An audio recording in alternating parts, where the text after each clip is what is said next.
The Marriage Conversation. Discovering new pathways to intimacy in marriage.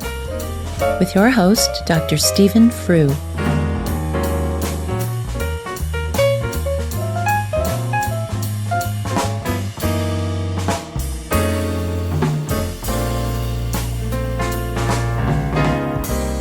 I sometimes think that the things we consider wounds are there for our benefit. But we have to be careful here. Wounds are wounds after all. I'm Stephen Frew, and welcome to the Marriage Conversation. Some people have taught the truth that we can benefit tremendously from those challenges, hurts, and betrayals that seemed, at the time, to throw us off our path, to discourage us or even stop us. It may, at the time, have been such a blow to our body that we thought there was no way we'd overcome it.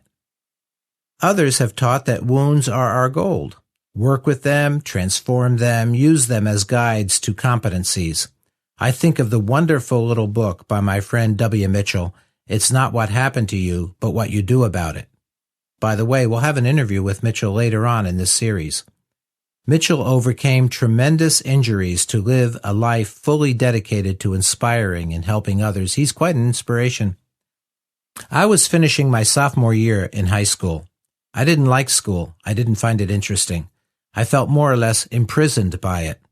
Toward the end of that year, my guidance counselor, a Miss Goulet, had me come to her mahogany office. Everything in it seemed to be mahogany: the desk, the floors, the paneling, even the Venetian blinds. Even her. On her desk was the folder with my school record. Grades, attendance, attitude, that sort of thing. She looked at me over half glasses balanced on a long and pointed nose. "Some people in life are winners," she started out, "and some are losers. You are a loser. You don't have what it takes to make it to college. If there's any chance of you ever supporting a family, I'd recommend you quit school and get a job. Maybe you'll be lucky and make enough to survive." 3 weeks later, I quit. I went to work in textile factories, 12-hour days, 8 hours on Saturday, bought a car, and lived the life of my blue-collar northern New Jersey friends. Miss Goulet's dismissal of me didn't bear fruit for several years.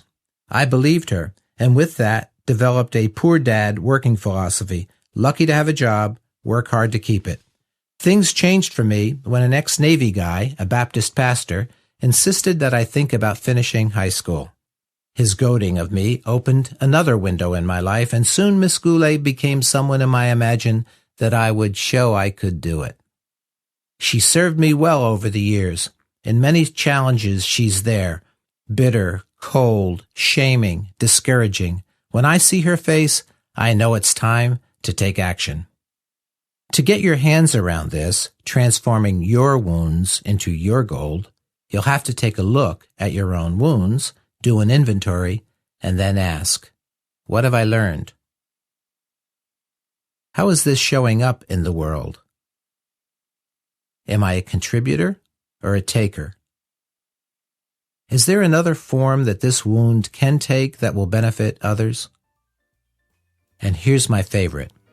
What can I do right now to transform that wound into some action that will benefit those around me? If you'd like to know more about this, please check out The Marriage Conversation. This is Stephen Frew. Thanks for listening.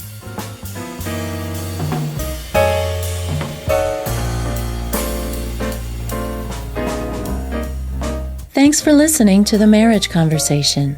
For more free articles, recordings, and videos, please visit The Marriage Conversation at www.marriageconversation.com.